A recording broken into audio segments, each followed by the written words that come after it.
Hola, ¿qué tal amigas, amigos, televidentes en Extra Plus? Un gusto saludarles, darles la bienvenida a esta edición, Sumando Vigores, edición en este contexto de la celebración de las efemérides patria, en esta semana que desde Extra Plus, pues ya lo estamos convirtiendo en una tradición, dedicamos específicamente, aunque a lo largo de todo el año estamos hablando de estos temas, pero específicamente esta semana está dedicada a los temas que tienen que ver con nuestra nación, nuestra nacionalidad, nuestro orgullo nicaragüense, pero además cómo se fundamentan esto a partir de la historia, que es lo más importante. El conocimiento de la historia nos parece a nosotros es lo más importante para poder definirnos nosotros, uno, para poder saber de dónde venimos y para poder entender hacia dónde vamos y conocer la historia justamente para evitar repetirla,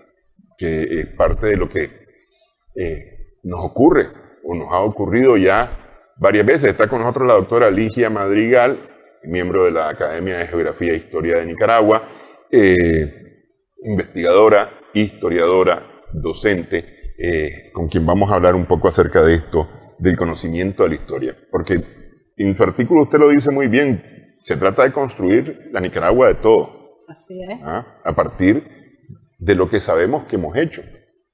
Porque ese es el asunto, saber qué hemos hecho. Para saber qué hicimos bien y qué no nos funcionó. Entonces eso, lo que no nos funcionó, bueno, lo dejamos de hacer. Estamos claros que las guerras, los enfrentamientos, las diferencias que solucionamos por la vía violenta en Nicaragua no nos han funcionado. Pero se nos olvida. Y volvemos, y volvemos, y volvemos, y volvemos.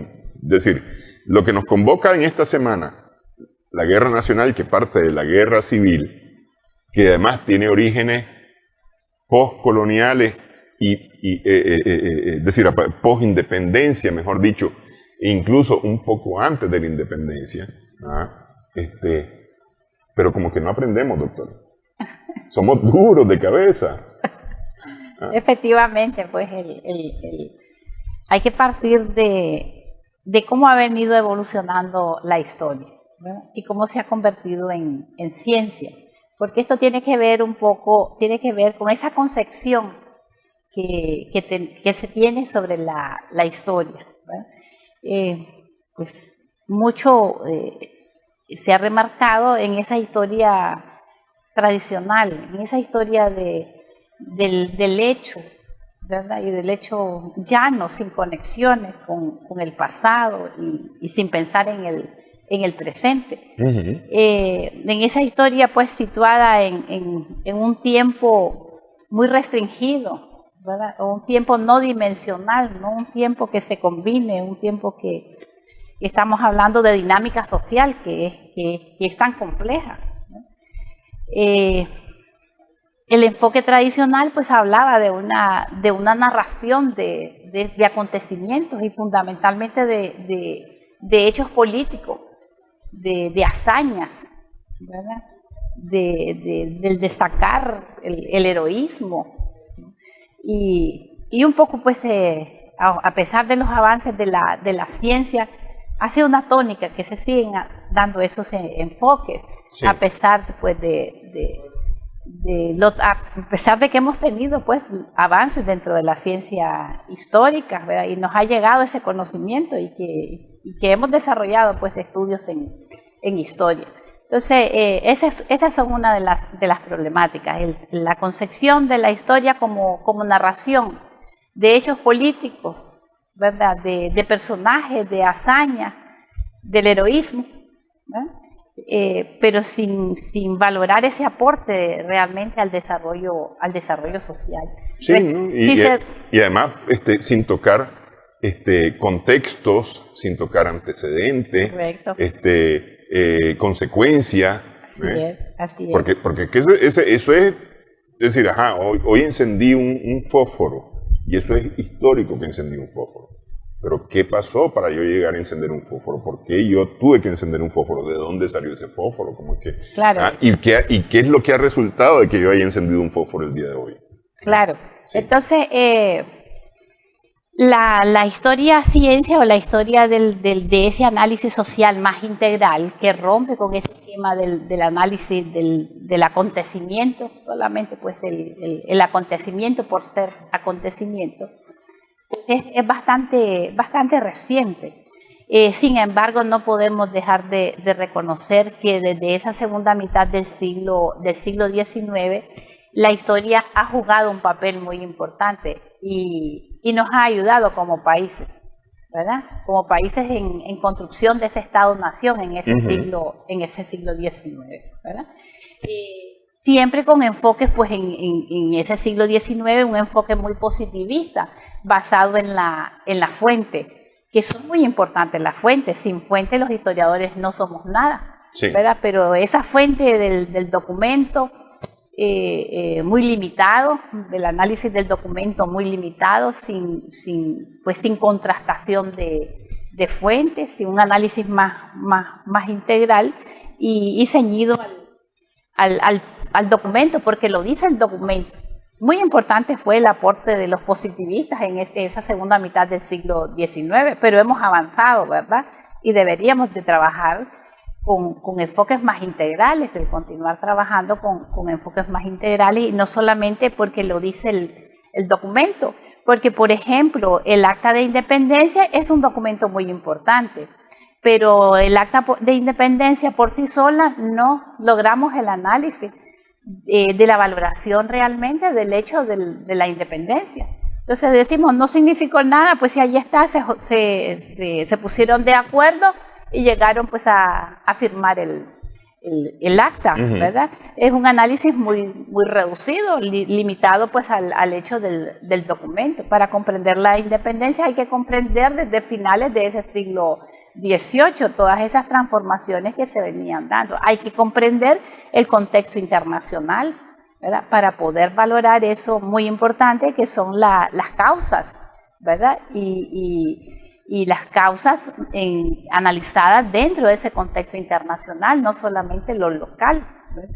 Y de igual manera, pues el desarrollo del acontecimiento y por supuesto pues las consecuencias, porque la independencia se proyecta para ese siglo XIX, durante todo ese siglo XIX, la búsqueda realmente de ser independientes, ¿verdad?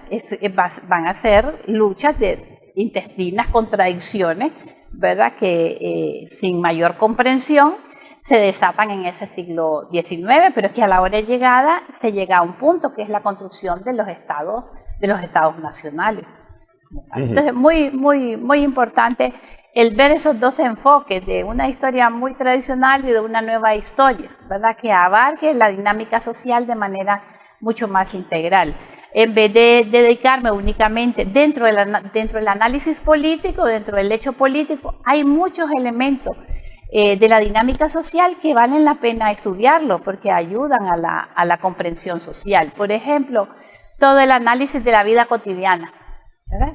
Tan rico que es, que los usos, las costumbres, ¿verdad? La dinámica diaria de las sociedades, ¿verdad? Eso ayuda a entender a la sociedad de manera más integral y a comprender, ¿verdad? ¿Por qué se desarrollaban así de esa manera?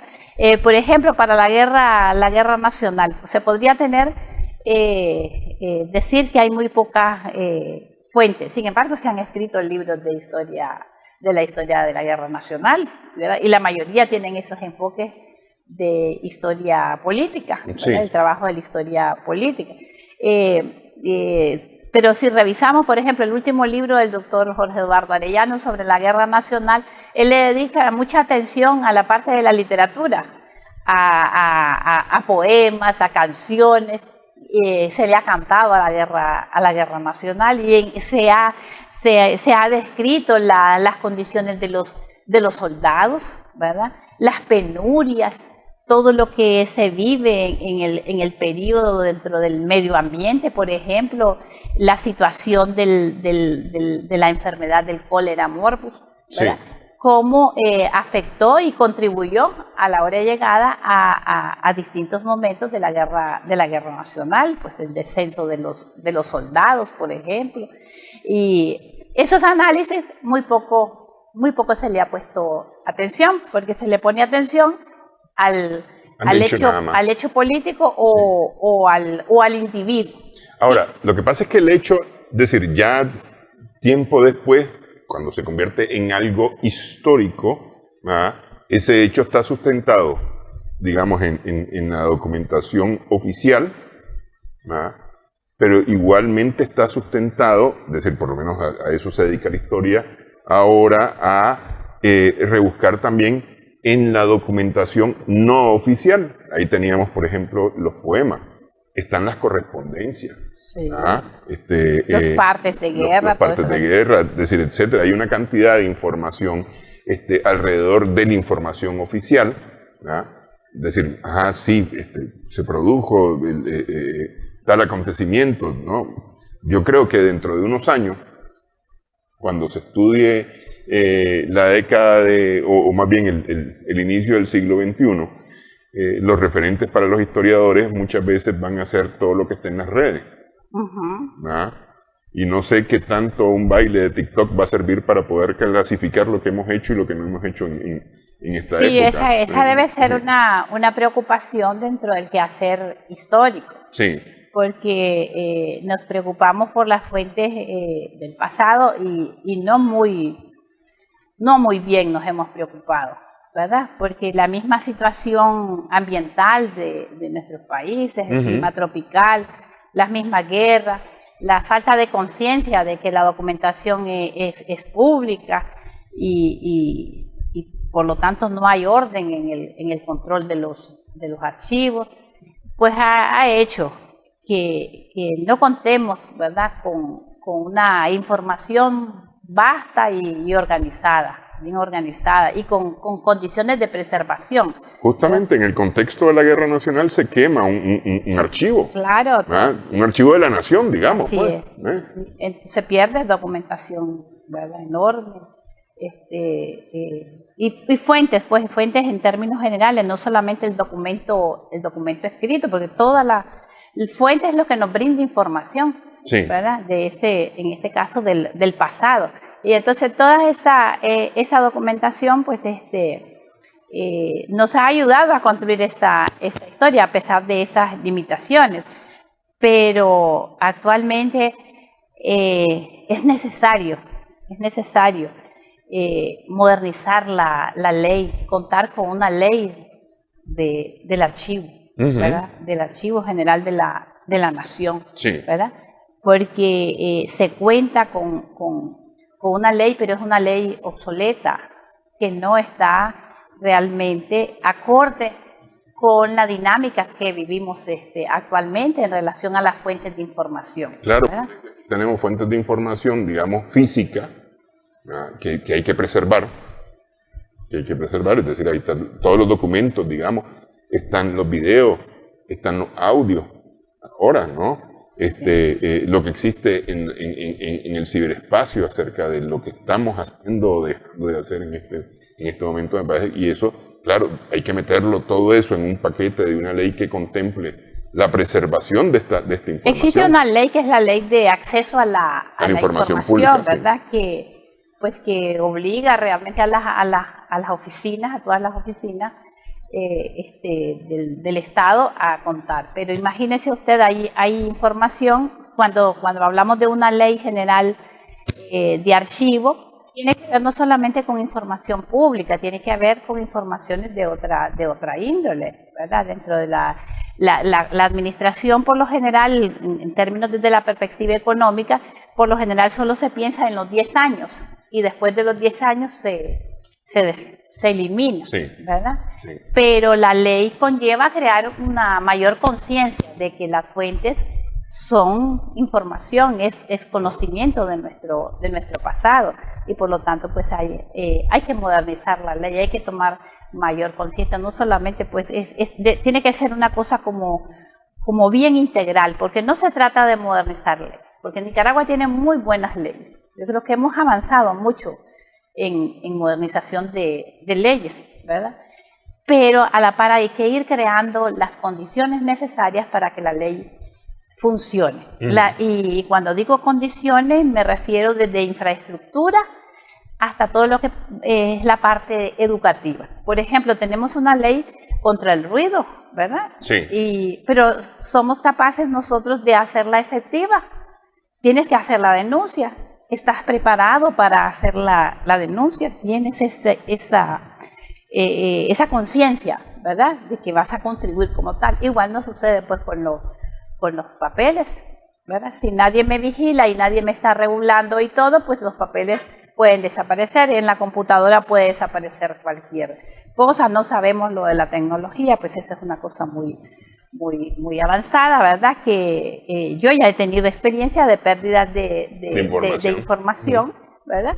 Y que por lo tanto hay que preparar a la población, hay que educar en ese sentido, ¿verdad? Entonces, crear una ley y crear las condiciones. Entonces, las fuentes son muy importantes para el quehacer histórico, y fuentes de este tipo de las que hemos estado hablando, que unas están en muy malas condiciones, se hacen esfuerzos, pero los esfuerzos no son muy suficientes. Por ejemplo, imaginémonos con estos calores que estamos viviendo, los documentos coloniales, los documentos de ese siglo XVII y XVIII que están albergados en el archivo diocesano de León, en el archivo Rubén Darío, allá en León, que es tan caliente en Occidente, en nuestro propio Palacio Nacional, ¿verdad? En todas esas condiciones, la lluvia, que a veces se nos filtra y cosas.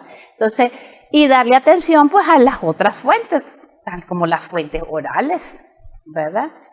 Darle atención a todo lo que implica los monumentos, los restos arqueológicos que aún se siguen descubriendo y que estamos que es necesario trabajar en ese sentido, ¿verdad? Sí. Entonces hay fuentes muchísimas, y con esa cantidad de fuentes y ese análisis renovado de la historia ciencia, de esa historia que ya no es el contar el cuento, porque incluso hasta utilizamos la palabra contame, me estás contando esa historia, para decir que me estás contando ese cuento, que es una historia, ¿verdad? Sí. Y viceversa. Entonces, para variar ese concepto y llegar a decir de que la historia es la explicación, ¿verdad? De todo ese devenir social, de todo el devenir social, desde el político hasta el mental, ¿verdad? Porque hay historia de las mentalidades, historia de la vida cotidiana, historia económica, historia social, historia cultural. Entender de que hay mucho que hacer, que hemos escrito, pero hay que hacer mucho. Y cuando decimos nosotros explicar, es también romper ese esquema de destacar pues solamente lo heroico, ¿verdad? Y con un concepto muy tradicional de lo heroico, ¿verdad? No de un héroe que está inmerso en la dinámica social, ¿verdad? Un héroe es producto de la sociedad, ¿verdad? Entonces, en ese sentido hay que seguir trabajando en esos conceptos. Es importante entonces el sujeto en la historia, pero el sujeto situado en el medio social, ese sujeto que sale de la sociedad, que es producto de esa dinámica social. Entonces, el objeto de estudio es el hombre en sociedad, ¿verdad? Es la dinámica social, en otras palabras. Y esto tiene como objeto aprender. Claro. Entonces, allí va el otro elemento que es muy importante en esta historia ciencia, que es ¿para qué? ¿Para qué estudiar historia? ¿Para qué hacer historia? ¿Qué ganamos con saber historia? ¿Es ganar fama para un individuo? No. Escribí un libro, ¿verdad?, de historia. O es hacerme importante porque yo soy escritor de historia, soy historiador. No. Después ahí es importante pues un poco el ego personal, pero la finalidad del escribir historia, del hacer historia, del explicar historia, es pensar de que esa historia es una historia útil a la sociedad, ¿verdad? Y que cuando digo útil es que si conocemos nuestro pasado, nosotros podemos acercarnos a la comprensión del presente, podemos acercarnos. No somos horóscopo para decir qué futuro nos depara, si no nos unimos muchas ciencias y trabajamos en función del futuro, pero podemos visualizar algunas cosas, ¿verdad? Entonces, es entender de que esa finalidad es comprender ese pasado, ¿verdad? Analizar, comprender ese pasado y poder estar un poco más claro del presente. Y lleva una función educativa. Esta comprensión tiene una función educativa, fundamentalmente y cuando digo yo el para qué saber historia, pues la historia ha contribuido desde que la historia se comienza a forjar en esa segunda mitad del siglo XIX, principalmente pues en nuestro país, ha contribuido a lo que es el afianzamiento de lo que es la nacionalidad, la identidad, sí, ¿verdad?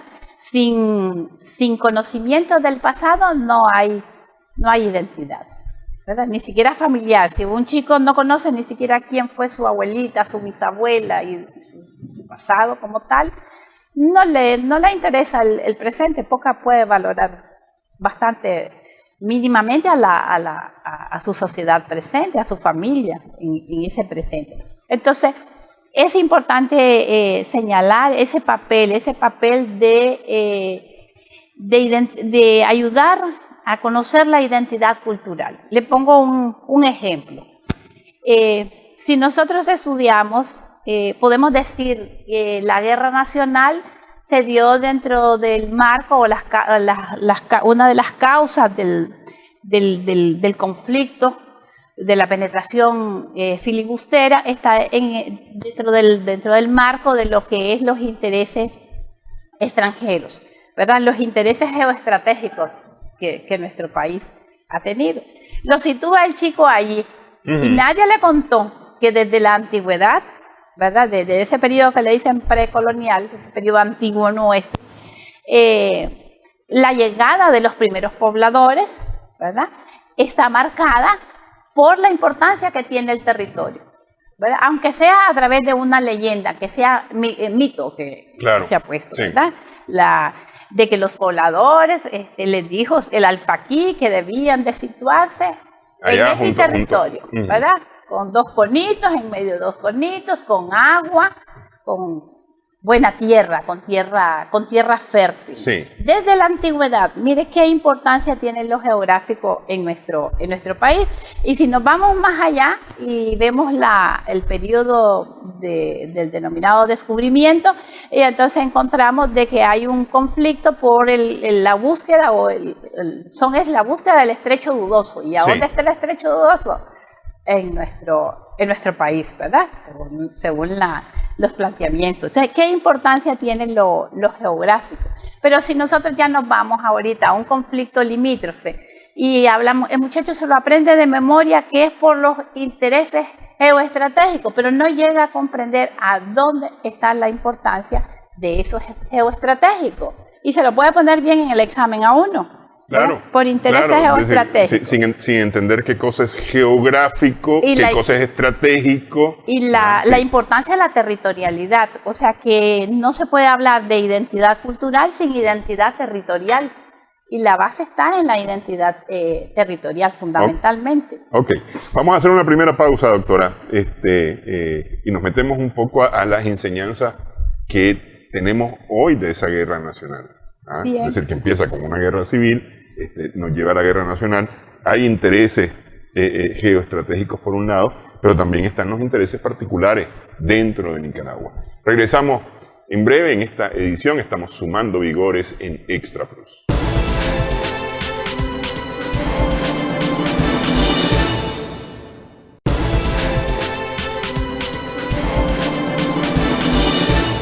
Continuamos en esta edición Sumando Vigores. Estamos conversando con la doctora Ligia Madrigal, miembro de la Academia de Geografía e Historia de Nicaragua. Es decir, nosotros recordamos San Jacinto, ¿no?, que está enmarcado en la Guerra Nacional. Y ahora, en esta semana, pues seguramente habrán estudiantes llegando a San Jacinto y demás, ¿no?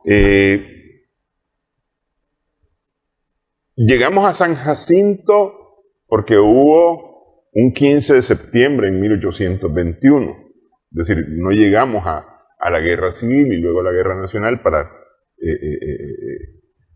un enfrentamiento en San Jacinto, porque sí. Es decir, hay toda una serie de eventos que van ocurriendo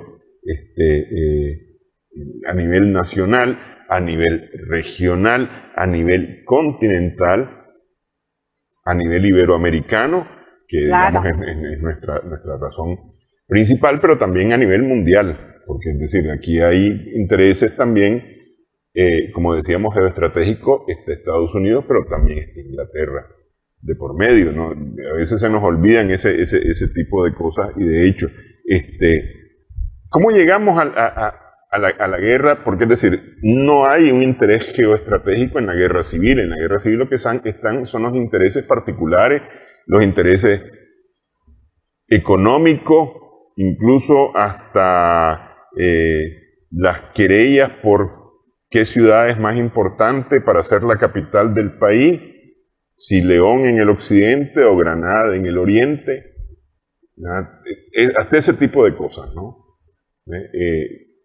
¿Cómo llegamos a esa guerra civil? Claro. Tenemos que situar a esta Nicaragua o a esta Centroamérica desde ese 1821, ¿verdad? Porque desde ese 1821 pues hay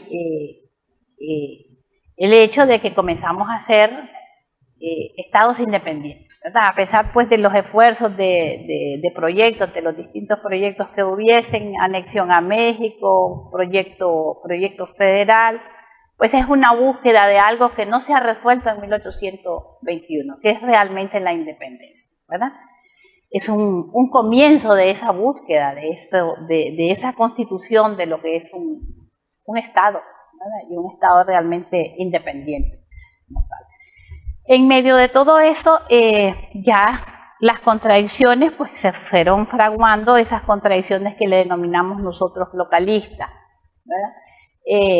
Y fue un periodo realmente de esas guerras que le denominan vulgarmente guerras intestinas, de guerras internas. Sí. Está marcado todos esos movimientos a partir de 1821 por esos localismos geográficos. ¿Y qué es lo que se pretende con esto? Que mucho daño le han creado a Nicaragua, porque es increíble que todavía a veces hay posiciones, ¿verdad?, de esa índole. Fundamentalmente, pues las contradicciones, esas contradicciones que se habían venido marcando desde el periodo de la colonia, el carácter granadino, el dedicarse al desarrollo del comercio, ¿verdad? El León más situado en lo político, ¿verdad?, como centro. Y por supuesto, pues ya a mediados de este siglo XIX, la ubicación de la capital en Managua, pues indudablemente que trae avivamiento de esas reyertas. Ahora, se discute ser republicano, ser federativo. Claro, ¿qué proyecto? ¿Qué proyecto emprender? Pero con una falta de claridad. Y digo yo que con una falta de claridad, porque además de ese enojo, ¿verdad?, de los leoneses porque estuviese la capital, ¿verdad?, resulta también el problema del decreto de la Constitución. De 1854. Claro. De don Fruto Chamorro. Que es una constitución bastante moderna, porque está hablando de cambios significativos, ¿verdad? Y por ejemplo, un cambio significativo, lo del presidente, lo del cambio de la figura del jefe de Estado a presidente, el periodo ese. Pero no, eso no se entendió. Lo que se entendió era que lo que había era una pugna localista, porque si se hubiese entendido dentro de un proyecto nacional no se hubiera desatado la guerra civil. Básicamente esa constitución que causa esto es la que se adopta en 1858. Claro, y eso es lo importante, porque en el Pacto Providencial se habla de que si se van a construir las nuevas leyes, ¿verdad? Si que se llega a ese pacto, va a ser algo que los va a unir y que van a emprender pues un proyecto de Estado conjuntamente. O sea, eso ahí no hubo comprensión y lo que hubieron fueron intereses localistas, contradicciones localistas que conllevaron a ese desperdicio, pues, porque eso fue un total... Eso es uno de los periodos más crueles que ha tenido la historia de Nicaragua. 4 años de atraso en la Constitución y una guerra fratricida primero y una guerra nacional después. Sí, destruida una ciudad importante. Destruido el archivo de la nación. Entonces, claro, destruidas las fuentes. Entonces, eso...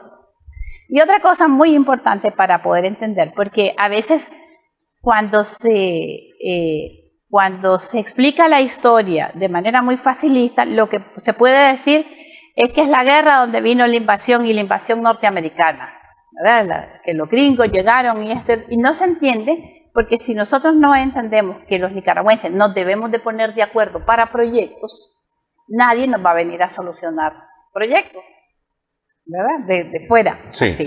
sí. Entonces, si no se explica eso, esa parte para mí es muy importante, partir de esas contradicciones que existían a lo interno para poder comprender un contexto y no un contexto solo de lo que van a hacer los Estados Unidos, porque no había desarrollado la guerra de secesión, todavía no se había desarrollado, sino un concepto, como usted bien lo señalaba, un contexto macro, general. Por ejemplo, todos los intereses del mundo europeo, ¿verdad? Las condiciones de los distintos países del mundo europeo y por supuesto de los Estados Unidos y también, ¿por qué no decirlo de acá? De los vecinos como Colombia, ¿verdad? Que todavía tenía Panamá, que había sido la Gran Colombia y había tenido pues mucho acercamiento hacia ese Caribe, ¿verdad? Y que son problemas que aún persisten, sí, ¿verdad? O el caso de Costa Rica, ¿verdad? Que también saca intereses en la guerra nacional. Entonces, entenderlo, y en el caso de los países europeos, entenderlo desde una filosofía, desde una política, que es la política del destino manifiesto, sí, ¿verdad? Políticas que esos futuros Estados Unidos van a adoptar con la doctrina Monroe, América para los americanos, desde el 23, ¿verdad? Comienzan a hacer su injerencia y penetración en México. Entonces hay que entender ese destino manifiesto porque también no se comprende solamente los intereses comerciales, ¿verdad? De los ingleses, el haber creado ya esa zona de influencia que vinieron desde la época colonial, que vinieron creando, no se entiende sin también que en la mentalidad de ellos, estos pueblos somos incivilizados y que a estos pueblos hay que llevarles la civilización y el progreso. Ahí se explica el porqué la llegada de una gran cantidad de diplomáticos, de viajeros europeos, franceses, Paul Lévy, Jorge Squire, ¿verdad? Bueno, y cantidad, que Tomás Bell, que todos tenemos cantidades de libros de viajeros, pero esos venían con un propósito, describir, en el caso de Paul Lévy, describir las características geográficas, detallar todas las riquezas que en este país había, ¿verdad? Para aprovecharlas en términos comerciales, ¿verdad? Que es lo para que también hace, lo que hace Squire también. Es lo que hace Squire, sí, ¿verdad? Y entonces, bueno, y otro poco de viajeros, porque tenemos cantidades de viajeros que estuvieron por nuestro país. Delegados, pues responde a los intereses, ¿verdad? De esos poderes europeos, de los intereses norteamericanos, de saber, de llevar realmente un inventario de lo que poseemos en riqueza y cómo explotar. Recordemos nosotros pues la posición de Inglaterra y el retroceso que España tiene pues en todos estos territorios, pues da la apertura para todos esos intereses y no solamente pues Inglaterra, sino pues alemanes, Ya, pues en la segunda mitad del siglo XIX nosotros tenemos claros los intereses alemanes pues en el tipo de producción, la producción cafetalera, por ejemplo, ¿verdad? Y no así pues el conflicto que se desarrolla, y hay que entenderlo en eso, el conflicto que se desarrolla entre los Estados Unidos e Inglaterra. Ese conflicto que lo conocemos como conflicto anglo-norteamericano, ¿verdad? Pero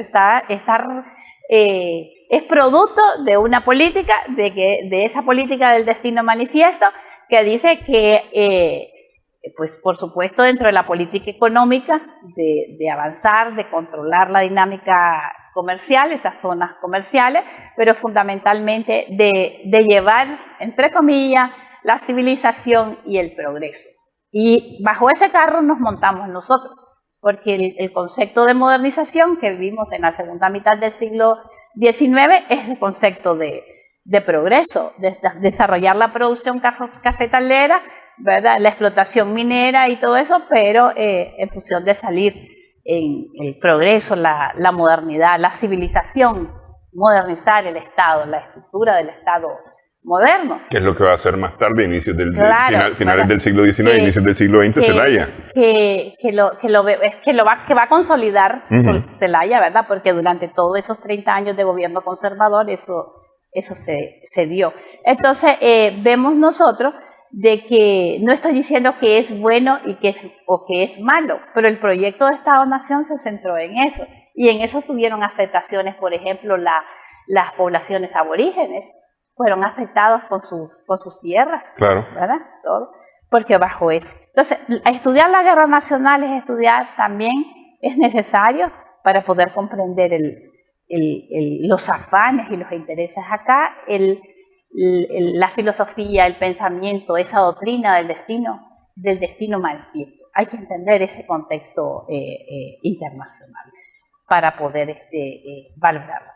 Luego, en términos de acontecimientos o de hechos que destacan en el desarrollo de la guerra nacional, pues siempre hemos valorado a San Jacinto, y digo yo que siempre hemos valorado porque desde ese siglo XIX, unos 4 años después de la guerra, se comienza a conmemorar, ¿verdad?, la fecha de San Jacinto. El doctor lo dice en su libro. No solamente en otros países centroamericanos se celebra o se conmemora la independencia. En nuestro país se conmemora también la batalla. Sí, tenemos dos fechas que recordamos. Sí, que recordamos, 14 de septiembre y 15 de septiembre, pero también podrían conmemorarla también otros países centroamericanos, porque no solamente Nicaragua iba a ser esclavizada. Además, la meta era esclavizar a toda Centroamérica. Sí, y además se trata de la guerra nacional centroamericana, es decir, de la nación centroamericana, claro, que ese es un concepto que de repente se va perdiendo en el tiempo y se va quedando, digamos, traspapelado, ¿no?, ese concepto, y entonces quedamos en algún momento pensando en guerra nacional como la guerra de Nicaragua, de la nación nicaragüense, ¿no? Pero sí, es que esta era la guerra de la nación centroamericana, porque todavía se estaba pensando en la nación centroamericana en ese momento. Sí, pues, aunque ya éramos repúblicas independientes una de la otra, es decir, ya no estábamos como los estados asociados, los estados federados, ni nada, sino que éramos las repúblicas independientes unas de otras, cada una además tirando por su lado, especialmente en Costa Rica, que estaba tirando más para su... Sí, son esfuerzos que hasta con Zelaya se intentó pues el crear esa república mayor, y que seguimos soñando, porque ahí está el SICA, sí, el Sistema de Integración Centroamericano. Seguimos soñando que eso es posible, y yo creo que debería de ser posible. Si quiere, hacemos pausa y hablamos. Porque es decir, este es el contexto de la guerra civil que nos lleva a la guerra nacional. Así es. Hacemos pausa, regresamos en breve en esta conversación. Estamos sumando vigores en Extra Plus.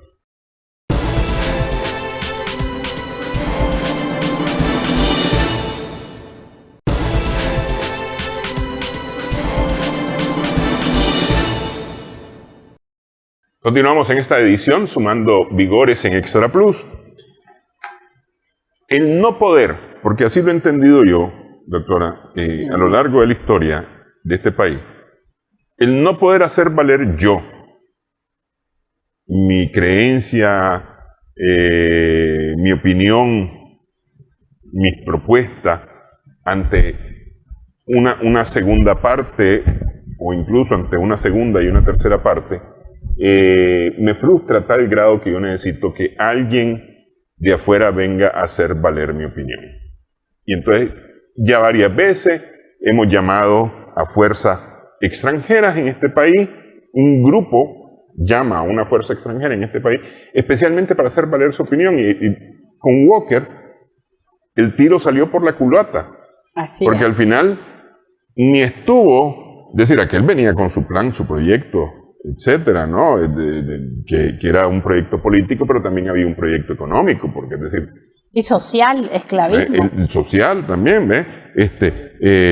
Y nada tenía que ver con la propuesta que tenían quienes lo llamaron, ¿ves? Porque nada tenía que ver, es decir, ok, sí, yo acepto, voy, llego, pero como se dice popularmente, una vida y dos mandados. Y eso nos ha ocurrido varias veces en la historia, ¿eh? Nos ha ocurrido varias veces en la historia, pero continuamos haciendo y continuamos pidiendo. Es decir, y eso justamente no nos terminó afectando solamente a los nicaragüenses en el caso de la guerra civil de 1854-55, sino que además afecta a Centroamérica, porque el proyecto de William Walker es un proyecto regional, no es un proyecto solamente para Nicaragua, es un proyecto regional. Y eso lleva a la guerra nacional centroamericana, para deshacerse de William Walker o de los filibusteros. Sí, o sea, debe ser una reflexión cuando estudiamos, cuando enseñamos este acontecimiento de la guerra nacional, ¿verdad? Porque como contradicciones a lo interno que respondan a una falta de claridad de un proyecto político, conllevaron a semejante desastre para la historia de nuestro país, para el desarrollo de nuestro país. Y no solamente es con el llamado a la penetración, porque pues este fue un llamado directo, una contratación directa de filibusteros, que era costumbre, era práctica en aquel entonces, ¿verdad? No solamente a eso, sino nuestra actitud de apego a nuestro territorio, porque no solamente llamándolo, sino yo también hago que mi país no progrese, no avance, si yo no me quedo en mi país. Es el fenómeno de la migración, desgraciadamente, ¿verdad? Que van a dar gente preparada en nuestro país con los esfuerzos del pueblo nicaragüense para esa enseñanza universitaria, a veces ya con las profesiones en la mano, y emigran a otros países, ¿verdad? ¿Por qué? Porque no se está respondiendo a tener claro de que se es nicaragüense, y dentro de ser nicaragüense hay que trabajar en un proyecto común, en un proyecto de todos los nicaragüenses, afianzar nuestra nacionalidad y desarrollar nuestro país y valorar las riquezas geográficas, las riquezas económicas que como Nicaragua tenemos. Y eso tiene que ver con una mala apropiación del conocimiento de la historia. Sí. Una mala apropiación. ¿Verdad que hay gente que va a desarrollar turismo afuera? Pero en Nicaragua se puede desarrollar turismo, porque Nicaragua es muy linda, ¿verdad? Pero preferimos ir a conocer a otros países. Entonces, la historia debe de incidir, la enseñanza de la historia debe de incidir más en la apropiación territorial, debe incidir más en la identidad cultural, en la identidad nacional, ¿verdad? El saber que este proyecto es un proyecto de todos, ¿verdad? Y que todos juntos podemos hacer de Nicaragua una Nicaragua mejor, una Nicaragua donde podamos convivir todos los nicaragüenses, como tal. El saber que la guerra nacional trajo atraso para un proyecto político, pero también atraso en todo lo que implica la economía. Pues, todas esas guerras anteriores y fundamentalmente ese periodo, pues marcó un deterioro, ¿verdad? No solamente político, sino un deterioro completamente que tiene que ver con el desarrollo de la ciudad de Granada. Imagínese usted una ciudad tan bonita, destruida, ¿verdad? Sí. El manejo, por ejemplo, el manejo de la enfermedad del cólera, todo el descenso poblacional que causó, ¿verdad? En ese periodo. Sí. Entonces hay que ver los aspectos negativos, porque realmente es uno de los acontecimientos más desastrosos dentro de nuestra historia. Pero hay que sacarle también enseñanzas, ¿verdad? A partir de ese conocimiento de esos sucesos hay que sacarle enseñanzas, y la enseñanza fundamental es que los nicaragüenses somos capaces de ponernos de acuerdo, y el pacto providencial es un ejemplo de ello, ¿verdad?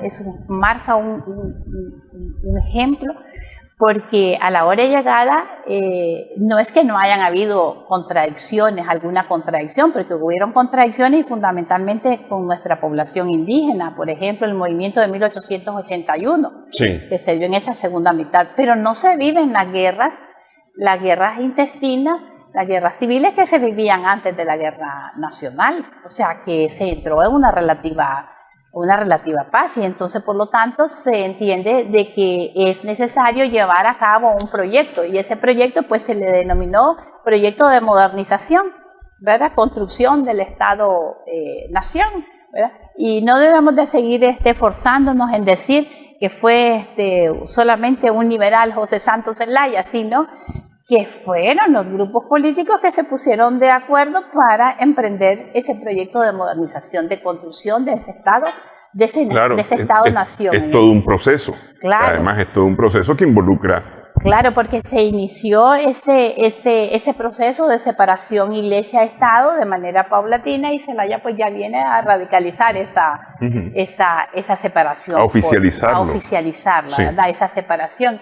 Y el comprender pues que la salida y la oferta de lo externo era el desarrollo de la producción cafetalera, y permitir la entrada de los extranjeros y crear leyes y todo, pues eso, bajo ese modelo se formaron todos los países centroamericanos, el Estado-Nación de esos países centroamericanos. Entonces,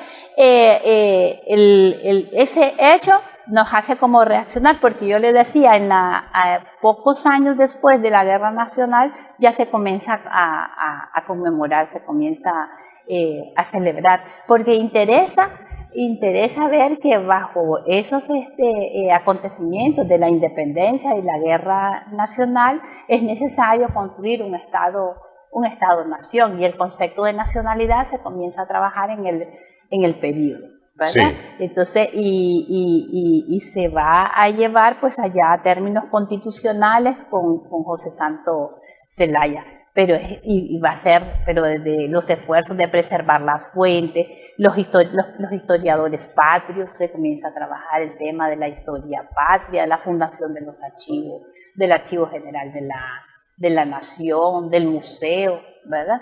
O sea, un ambiente de creación del Estado, del Estado moderno como tal, ¿verdad? De la consolidación, eso que le dicen consolidación del Estado Nacional. Eso implicaba para llevar